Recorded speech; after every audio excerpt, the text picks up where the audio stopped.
আসসালামু আলাইকুম প্রিয় দর্শক, অন্য মঞ্চের আলাপ চাইতায় আপনাদের সকলকে আমন্ত্রণ জানাচ্ছি। সেনাবাহিনী জুলাইয়ে 2008-এর জুলাইয়ে কিন্তু আরাফাত রহমান কোকোকে ছেড়ে দেয়। আরাফাত রহমান কোকো প্রথমে চিকিৎসার জন্য থাইল্যান্ড যান, তারপরে গিয়ে মালয়েশিয়ায় থিতু হন। কিন্তু সেনাবাহিনী কিছুতেই, এই মঈনুদ্দিন ফখরুদ্দিনের সরকার কিছুতেই হাওয়া ভবন অভিযোগের কেন্দ্রে থাকা তারেক রহমানকে ছাড়তে রাজি হচ্ছিল না। তারেক রহমানকে পুরো বিচার প্রক্রিয়ার মুখোমুখি করে একটা দীর্ঘ সময়ের জন্য কারাদণ্ড দেওয়ার মাধ্যমে, দণ্ডিত আসামিতে পরিণত করবার মাধ্যমে রাজনীতি থেকে একেবারে মাইনাস করে দেওয়া, চিরতরে বিএনপি বা বাংলাদেশের রাজনীতি থেকে বিচ্ছিন্ন করে দেওয়াই ছিল মঈনুদ্দিন ফখরুদ্দিন সরকারের মূল উদ্দেশ্য, সেনা সমর্থিত তত্ত্বাবধায়ক সরকারের মূল উদ্দেশ্য। বাংলাদেশের সাবেক প্রধানমন্ত্রী বেগম খালেদা জিয়ার শারীরিক অবস্থা গুরুতর সংকটাপন্ন। তার অবস্থা সারা দেশে তার ভক্ত, সমর্থক, নেতা, কর্মী, বিভিন্ন দলের রাজনৈতিক নেতৃবৃন্দ, প্রধান উপদেষ্টা সহ উপদেষ্টা পরিষদের সদস্যরা তার জন্য যখন দোয়া করছেন, তখন তার একমাত্র জীবিত সন্তান বড় পুত্র তারেক রহমান দেশে ফিরতে পারছেন না এবং তারেক রহমান বলছেন এ বিষয়ে সিদ্ধান্ত যেমন তার একক নিয়ন্ত্রণাধীন নয়, তেমনি কোথায় বাধা বা কেন তিনি দেশে ফিরতে পারছেন না সে বিষয়টি বিস্তারিত জানানো সম্ভব নয়। সরকারের তরফে প্রধান উপদেষ্টার দফতরের প্রেস সচিব শফিকুল আলম সাংবাদিকদের সামনে এসে বলেছেন, সরকারের তরফে কোনো বাধা নেই তারেক রহমানের দেশে ফেরার ক্ষেত্রে। বাধাটা কোথায়? একটা নিরাপত্তা ঝুঁকি কি তারেক রহমানকে তার মায়ের, অনেকেই যাকে শেষ সময় বলছেন, মৃত্যুশয্যা বলছেন, সেই সময়ে মায়ের শিয়রে এসে বসতে বাধা দিচ্ছে? কিসের নিরাপত্তা ঝুঁকি? আরেকটি গুরুত্বপূর্ণ ঘটনার কথা মনে করুন। 5ই আগস্ট রাতে রাষ্ট্রপতি শাহাবুদ্দিন চুপ্পু জাতির উদ্দেশ্যে ভাষণ দিলেন। এর আগেই সেনাপ্রধান বিভিন্ন রাজনৈতিক দলের নেতৃবৃন্দ সহ বঙ্গভবনে গেছেন কি করা যায় শেখ হাসিনা চলে যাওয়ার পরবর্তী পরিস্থিতিতে, এসব নিয়ে আলোচনায়। এবং রাষ্ট্রপতি যখন জাতির উদ্দেশ্যে ভাষণের জন্য হাজির হলেন ক্যামেরার সামনে, তখন 3 বাহিনী প্রধান, সেনাপ্রধান, বিমান বাহিনী প্রধান, নৌবাহিনী প্রধান তার পেছনে দাঁড়িয়ে থাকলেন যে এই রাষ্ট্রপতির যে ভাষণ তাকে তারাও সমর্থন করছে। মনে করে দেখেন, রাষ্ট্রপতি চুপ্পু সেই ভাষণে যে 3টি মূল কথা বলেছিলেন সেটা হচ্ছে একটি অন্তর্বর্তীকালীন সরকার গঠিত হবে, খুব দ্রুত নির্বাচন হবে এবং খালেদা জিয়াকে মুক্তি দেওয়া হবে। সেই আলাপটা শুনে সারা বাংলাদেশের মানুষই ভেবেছিল শেখ হাসিনা চলে গেছেন, সেনাপ্রধান একটা অন্তর্বর্তী সময়ে একটা দায়িত্ব নিয়েছেন, একটা অন্তর্বর্তীকালীন সরকার গঠিত হবে, রাষ্ট্রপতি, সেনাপ্রধান, মূলত সেনাবাহিনীর একটা তত্ত্বাবধানে, এবং তারা একটা দ্রুত নির্বাচন দিলে বাংলাদেশের বৃহত্তম দল আওয়ামী লীগের অনুপস্থিতিতে যে দলটি বিএনপি, সেই বিএনপির নেতৃত্বে খালেদা জিয়া এসে তিনি নির্বাচনে অংশ নেবেন এবং তিনি হবেন পরবর্তী প্রধানমন্ত্রী। কি এমনটাই তো মনে হয়েছিল রাষ্ট্রপতির সেই বক্তব্য শুনে। এরপর থেকে খালেদা জিয়া বেরিয়ে এলেন, মানে খালেদা জিয়াকে 6ই আগস্টই মুক্তি দিয়ে দেওয়া হলো, সকল মামলা থেকে খালাস দিয়ে দেওয়া হলো, কিন্তু খালেদা জিয়াকে আমরা আর কখনোই প্রকাশ্যে দেখতে পেলাম না। এবং এখন পর্যন্ত আমরা এমনকি একটা লিখিত বিবৃতি বা তার দলের কেউ গিয়ে তার মতামত জেনে এসে সংবাদ মাধ্যমকে জানিয়েছে শেখ হাসিনার সরকার পতনের ফলে তার কি অনুভূতি বা তিনি দেশবাসীকে কি আহ্বান জানাতে চান, এরও কোনো সুযোগ খালেদা জিয়াকে এরপরে আর দেওয়া হলো না। কি ঘটে গেল? মানে 5ই আগস্ট যখন মনে হলো খালেদা জিয়া মুক্তি পাবেন, তারেক রহমান ফিরে আসবেন, কারণ শেখ হাসিনা আর নাই, কাজে আর কোনো বাধা জিয়া পরিবারের সামনে নাই। কোন সে বাধা? যে বাধা 1.5 বছর সময় ধরে খালেদা জিয়াকে বাড়িতে মুখ বন্ধ করে বন্দি করে রাখলো এবং তারেক রহমানকে আর দেশে ফিরতে দিল না।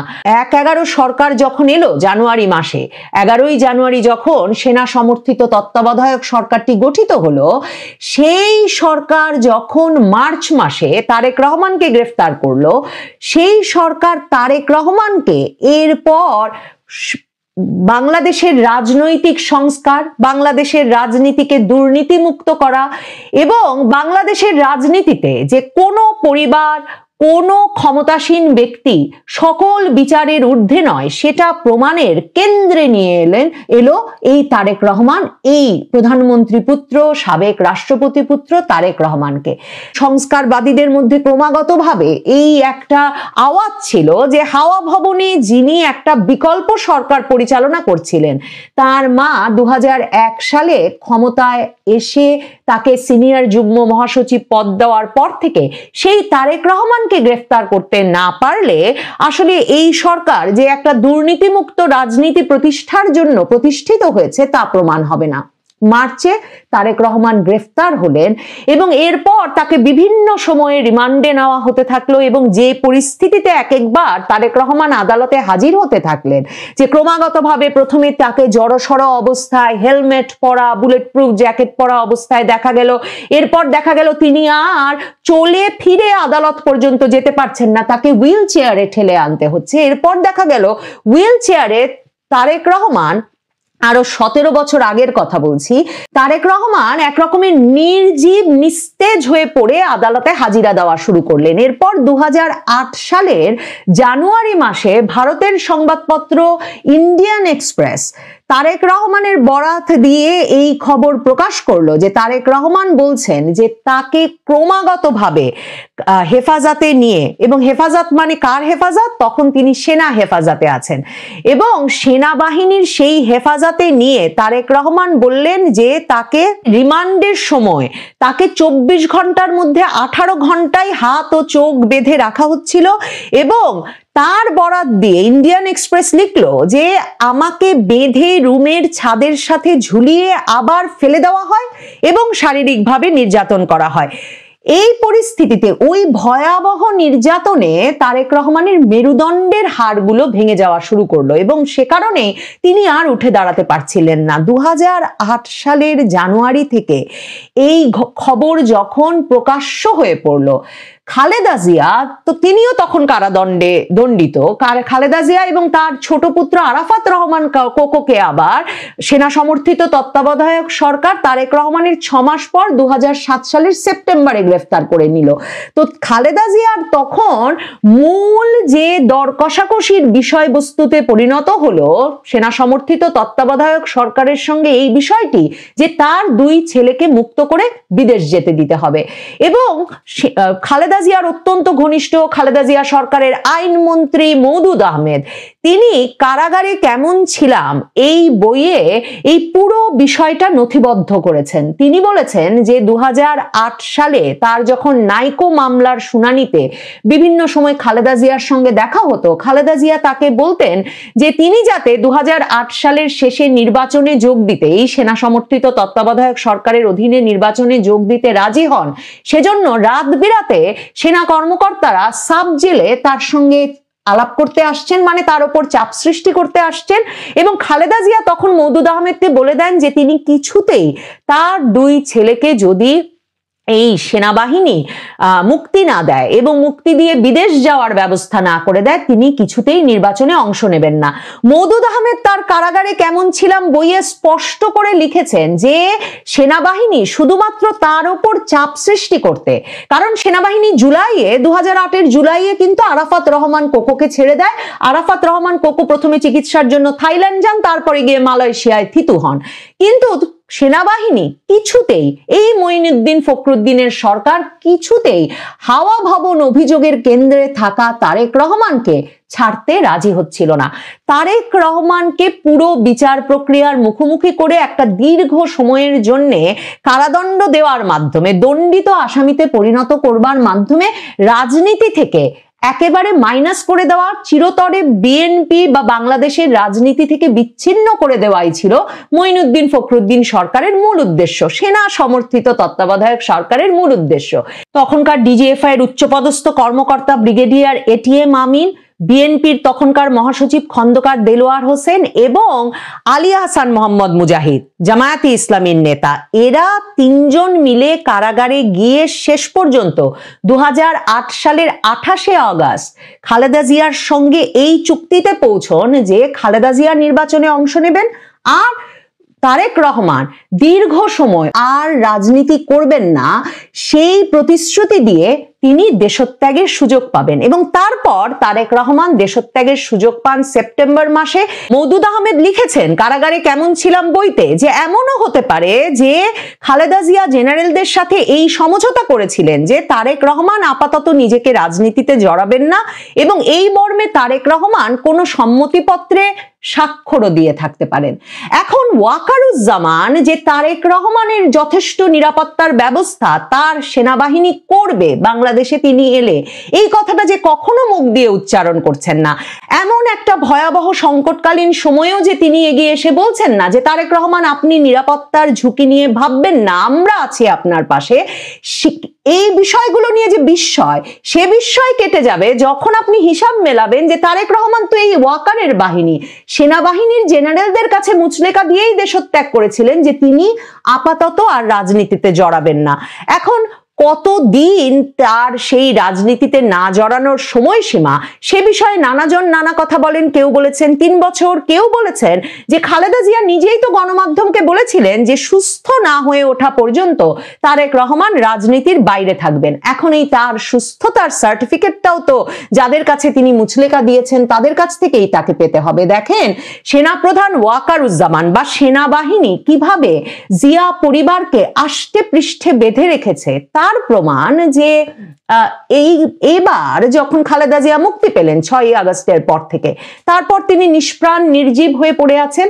একমাত্র যে সামাজিক অনুষ্ঠানে তাকে যাওয়ার অনুমতি দেওয়া হলো তার দলীয় কোনো অনুষ্ঠানে নয়, একমাত্র যে সামাজিক অনুষ্ঠানে তাকে যাওয়ার সুযোগ দেওয়া হলো, ফটো সেশন করানো হলো, সেটা কিন্তু এবারের মতোই 2024-এরও 22শে নভেম্বর সশস্ত্র বাহিনী দিবসে। এবং এর আগে এবং পরেও খালেদা জিয়া নির্জীব, নিশ্চুপ, একেবারে চুপ। জানুয়ারি মাসে এসে এবং আমরা একটা দীর্ঘ সময় শুনে আসছিলাম যে খালেদা জিয়া কেন বিদেশ যেতে পারেন না চিকিৎসার জন্য, তার কারণও শেখ হাসিনা সরকার, কারণ শেখ হাসিনার বাধার কারণেই খালেদা জিয়া লন্ডনে গিয়ে চিকিৎসা করাতে পারছেন না।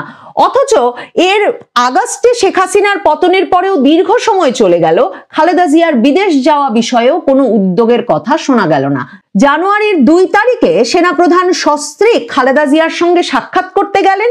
40 মিনিটের ওই বৈঠক শেষেই বিএনপির কাছ থেকে এই ঘোষণা এলো যে 7ই জানুয়ারি খালেদা জিয়া লন্ডন যাবেন তারেক রহমানের কাছে, সেখানে চিকিৎসার জন্য। তার মানে খালেদা জিয়া তারেক রহমানের দেখা হতে পারবে কিনা, খালেদা জিয়া বিদেশ যেতে পারবেন কিনা, নাকি তাকে বাসায় থাকতে হবে, এই সব কিছু আসলে নিয়ন্ত্রিত হচ্ছে তো অন্য কোথাও থেকে। এসব হিসাব না মিললে, সেনাবাহিনীর সঙ্গে হিসাব না মিললে সম্ভবত তারেক রহমানের পক্ষে ফেরা মুশকিল। ওয়াকারুজ্জামান গ্রিন সিগন্যাল কেন দিতে পারছেন না, কেন তিনি নিয়ে আসতে পারছেন না, সে বিষয়টা তিনি কেন পরিষ্কার করছেন না তা জানা মুশকিল। তবে ওয়াকারুজ্জামানের গ্রিন সিগন্যাল না পেলে, ওয়াকার বাহিনীর অনুমোদন না পেলে সত্যিই কি তারেক রহমানের পক্ষে কখনো দেশে ফেরা সম্ভব হবে? আজ সকালে ঘুম ভেঙেছে একটা অপ্রত্যাশিত SMS এ, সেখানে বলা হয়েছে যে গত রাতে বেগম খালেদা জিয়া ইন্তেকাল করেছেন। আমি কিন্তু SMS-টা পেয়ে বিশ্বাস করিনি। আমি সাথে সাথে গুগলে গিয়েছি এবং আমার যে ঢাকায় যে সোর্স আছে এভার কেয়ার হসপিটালে, আমি তাদের সাথে যোগাযোগ করেছি, যদিও তখন বাংলাদেশে বলা যায় শেষ রাত। যেটা আমি জানতে পেরেছি যে ম্যাডামের এই মুহূর্তের অবস্থা খুবই সংকটাপন্ন। তো এই সংকটাপন্ন আপনারা বুঝতেই পারছেন যে তিনি আইসিইউতে আছেন এবং একজন রোগীর, এটা অস্ট্রেলিয়া এসে আমি জেনেছি যে এটা তার প্রাইভেসি, যে তার শারীরিক অবস্থা এক্স্যাক্টলি কিরকম সেটা আমার পাবলিকলি বলা উচিত না, এটা তার প্রাইভেসি, এটা একটা কনফিডেন্সিয়াল বিষয়। শুধু এটুকু বলছি যে আমি সর্বশেষ যে খবরটা পেয়েছি তা হলো ঠিক ভেন্টিলেটর বা লাইফ সাপোর্টে ওঠার আগের মুহূর্ত। অনেকেই বলছেন তিনি লাইফ সাপোর্টে আছেন, লাইফ সাপোর্টটা যার খুলে ফেলার জন্য পরিবারের সম্মতির অপেক্ষা আছেন। তো সেই জায়গাটায় আমি শেষ যে খবরটা পেয়েছি, এবং আমার উদ্দেশ্য ম্যাডামের স্বাস্থ্যের বর্তমান অবস্থা বলাটা না, বরং তিনি 5 দিন ধরে হাসপাতালে আছেন এবং আমি 4 দিন আগে আমার ফেসবুকে একটা স্ট্যাটাস দিয়েছিলাম। এটা আমি মনে হয় যে এটা বাংলাদেশের সব ক্লিনিক্যাল ডাক্তারদের এটা শোনা উচিত, এবং যারা অনেক বড় বড় ডাক্তার বাংলাদেশের যারা ক্লিনিশিয়ান আছে, আপনারা জানেন যে সব বিষয়ে খুব টপ ডাক্তার, এরা কিন্তু ক্লিনিক্যালি বিশ্বমানের, এবং অনেক ক্ষেত্রে তারা যত সীমাবদ্ধতা নিয়ে রোগীদের বিশেষ করে সরকারি হাসপাতালে চিকিৎসা দেন সেটা আমরা বিদেশে বসে কল্পনাও করতে পারি না। সেদিক দিয়ে সেটা অবশ্যই প্রশংসনীয়, কিন্তু তারপরেও তাদের প্রতি আমাদের রোগীদের একটা অভিযোগ থাকে, রোগীদের আস্থার অভাব রয়েছে, এবং সেটা আমি কেন আজকে আমি এই বিষয়টি নিয়ে আপনাদের সামনে কথা বলছি। বেগম খালেদা জিয়া তার একাধিক অসুখে তিনি ভুগছেন, তার লিভারের সমস্যা আছে, তার কিডনির সমস্যা আছে, তার আর্থ্রাইটিস আছে এবং একাধিক সমস্যা, যে কারণে তার শরীরের রোগ প্রতিরোধ ক্ষমতাটা কিন্তু স্বাভাবিক মানুষের চাইতে দুর্বল, এটাকে আমরা বলি ইমিউনো কম্প্রোমাইজড। সেই অবস্থায় তার লাইফস্টাইল, তার জীবনযাপন, তার চিকিৎসা সবকিছুই কিন্তু খুব স্পেশালি মেনটেইন করা উচিত। তো বেগম খালেদা জিয়াকে যখন 21শে নভেম্বর ক্যান্টনমেন্টের যে সশস্ত্র বাহিনী দিবসের অনুষ্ঠানে আনা হলো, প্রথমত হলো যে এই অনুষ্ঠান মানে এখানে কমপক্ষে 2000 লোক থাকে, এই 2000 লোকের মধ্যে কারো নানা রকমের ইনফেকশন থাকতে পারে, বা এটা খুব স্বাভাবিক। তো এরকম একটা 2000 লোকের মানুষের ভিড়ে তাকে আনাটা কি খুব জরুরি ছিল?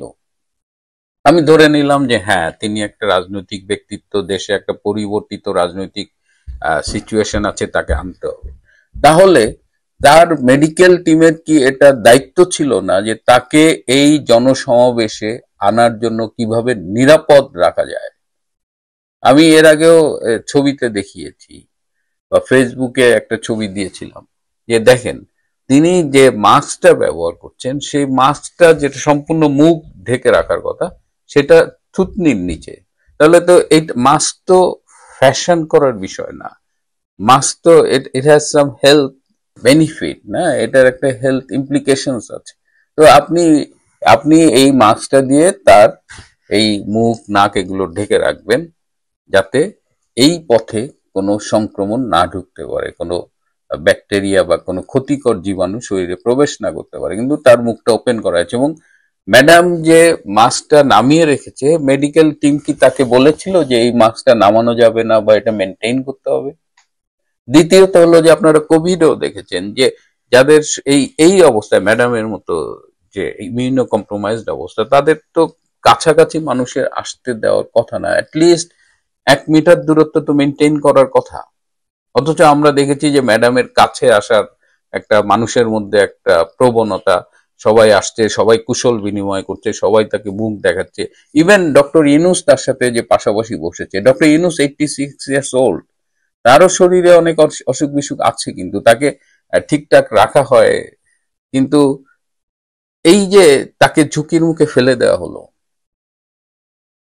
জেনারেল ওয়াকার তার খুব কাছে যে 2বার স্যালুটও দিলেন, এবং তখন আপনি দেখছেন চারিপাশে গাড়িতে ওঠার সময় কি পরিমাণ লোক। এই যে ম্যাডামকে সেফ রাখা, সেখানে নিয়ে প্রথমত হলো যে সেখানে যাওয়া খুব জরুরি ছিল কিনা আই ডাউট। দ্বিতীয়ত যাওয়ার পরে তার যে হেলথ প্রিকশনস, তার যে মাস্ক এবং অন্য বিষয়গুলো সেটা মেনটেন করা হয়নি, সেটা একদম এভিডেন্ট। তৃতীয় হলো তার থেকে অন্য মানুষের দূরত্ব যেটা বজায় রাখার কথা, সে ব্যাপারেও কারো কোনো ভ্রুক্ষেপ লক্ষ্য করিনি। আজকে ম্যাডামের তো এই অন্তত এই সশস্ত্র বাহিনী দিবসের পরে তার হৃৎপিণ্ডে এবং ফুসফুসে যে সংক্রমণটা হয়েছে, সেটা আমি ধারণা করি সেটা এই জনসমাবেশ থেকেই হয়েছে। এটি তো হওয়ার কথা ছিল না যদি প্রিকশন নেওয়া হতো। মেডিকেল টিম এই দায়িত্বটা এড়াতে পারেন না। আমি যে কথা বলছি, আমার কিন্তু উদ্দেশ্য মেডিকেল টিমকে ব্লেম করা না। আমার উদ্দেশ্য হলো, আমার কষ্টের জায়গা থেকে বলছি, এটা আমি আজ থেকে আরো 18 বছর আগে থেকে আমি এটা বলার চেষ্টা করে আসছি বাংলাদেশের চিকিৎসা সমাজের কাছে, যে শুধুমাত্র প্রেসক্রিপশন এবং হসপিটাল নির্ভর শ্রেষ্ঠত্ব দিয়ে লাভ নেই। আমাদের আরো বেশি মনোযোগী হওয়া উচিত যে কিভাবে প্রিভেন্ট করা যায়, কিভাবে ঠেকানো যায়। যেমন ম্যাডামের এটা, আই বিলিভ যে এটা একটা প্রিভেন্টেবল কন্ডিশন ছিল, কিন্তু ম্যাডামের বয়স 80, তার অনেকগুলো অসুখ বিসুখ আছে। সেই এরকম একটা 80 বছরের মানুষের যার শারীরিক রোগ প্রতিরোধ ক্ষমতা দুর্বল, তার যদি ফুসফুস এবং হৃৎপিণ্ডে একসাথে সংক্রমণ হয়, তার কিন্তু জীবনের ঝুঁকি অনেক বেশি, এবং we need a miracle to bring her back. এখন দেখলাম যে তাকে সিঙ্গাপুরে নেওয়ার অনেকেই কথা বলছেন। অনেকে আবার বলছেন তার পুত্র লন্ডনে থাকেন, তারেক রহমান, কেমন ছেলে যে মায়ের এই অসুস্থতায় তিনি আসতেছেন না। এটা নিয়ে আমি আসলে আমার মন্তব্য করাটা ঠিক না, কারণ এক একজনের এক এক অবস্থা থাকে। মানে যারা প্রবাসে থাকেন, কিন্তু যেহেতু তারেক রহমান একজন রাজনীতিবিদ, সেহেতু তিনি আমাদের মতো সাধারণ মানুষ না। তার একটা তার কাছে তার কর্মীদের একটা প্রত্যাশা থাকে, দেশের মানুষের একটা প্রত্যাশা থাকে। তো সেই জায়গা থেকে তারেক রহমান যে এখনো বাংলাদেশে মায়ের কাছে আসেননি, এবং তিনি তো সব রকমের মামলা থেকে মুক্ত। তিনি তো এখন তার কোনো মাথার উপরে কোনো শাস্তি নেই, তিনি কেন আসতেছেন না এই প্রশ্ন কিন্তু আমরা না তুললেও মানুষের মুখ বন্ধ রাখা যাবে না, এবং মানুষ এই প্রশ্ন তুলছে। এবং এই প্রশ্নটি আমি জানি না, এখন যদি তাকে বেগম খালেদা জিয়াকে সিঙ্গাপুর নেওয়া হয় এবং তিনি যদি সিঙ্গাপুরে আসেন, সেটা একটা বিষয় হতে পারে, কিন্তু কেন তারেক রহমান মায়ের এই অসুস্থতায় বাংলাদেশে এখনো এসে পৌঁছাননি, যেখানে মায়ের অবস্থা অত্যন্ত সংকটাপন্ন। এবং আপনারা মিডিয়ায় দেখেছেন বিএনপির নেতৃবৃন্দও কিন্তু বলছে যে মানে তার লাইফটা এখন খুবই ক্রুশিয়াল, এবং যে কোনো মুহূর্তে যে কোনো কিছু হতে পারে। আমরা দোয়া করি, সভাপতি তিনি আমাদের একজন জাতীয় নেত্রী, আমরা দোয়া করি, কিন্তু এই যে মেডিকেল টিমের অবহেলা, একজন বা জনস্বাস্থ্য বিশেষজ্ঞ হিসেবে আমার এটা মেনে নিতে কষ্ট হচ্ছে। রাজনৈতিকভাবে আমার যে অবস্থানই হোক, একজন চিকিৎসক হিসেবে আমি আমার চোখের সামনে দেখছি যে মেডিকেল টিমের অবহেলায় কি করে একজন মানুষ আজকে জীবন মৃত্যুর সন্ধিক্ষণে দাঁড়িয়ে আছে। বাংলাদেশের একজন মানুষ হিসেবে সবাই যখন প্রশ্ন করছে তারেক রহমান কেন বাংলাদেশে আসছে না, সেই প্রশ্নটিকে আমি গুরুত্বের সাথেই নেই। আমি জানি না তারেক রহমান এটা কিভাবে, অনেকেই কিন্তু নানান কথা বলছেন যে মার এই অবস্থায় যে ছেলে আসে না, তাকে নিয়ে অনেক রকমের আপত্তিকর কথা বলছে। সেই কথাগুলো আমি আপনাদের সামনে স্ক্রিনে আনছি না, but these are facts, these are being discussed, and দেখা যাক কি হয়। আমার কাছে অনেকেই জানতে চেয়েছিলেন ম্যাডামের অবস্থা, তাই মনে হলো যে আপনাদের সামনে আমি যতটুকু জানি এবং একজন চিকিৎসক হিসেবেই বলছি, এর সাথে কোনো রাজনৈতিক কোনো বিষয় না মেশালেই আমি খুশি হব। ভালো থাকবেন, সুস্থ থাকবেন, তার চেয়েও জরুরি হলো নিরাপদে থাকবেন। সবাইকে অনেক ধন্যবাদ।